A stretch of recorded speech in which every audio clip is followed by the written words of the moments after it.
మధు నమ్మదురన్నో నాయకుని కుమ్మాని గుర్తిస్తాడమ్మో నమ్మినోని నమ్మొద్దురన్నో నాయకుని కుమ్మాని గుర్తిస్తాడమ్మో ఈ సనాతన ధర్మంతో నడుస్తున్న దేశం నాయకుడు నాశనం అయిపోతారు, నలిగిపోతారు, దిక్కు మొక్కు లేకుండా పారిపోతారు. చెప్తున్నా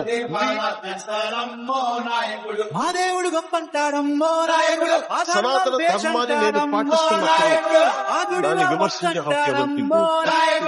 సాటి హిందువులు కూడా నేను ప్రశ్నిస్తున్నాను. తప్పు జరిగిన వాళ్ళు కూర్చొని చేతులు కట్టుకొని తలకిందుకు అంటే ఇలాగే ఉంటాయి. ఇది మారాలి.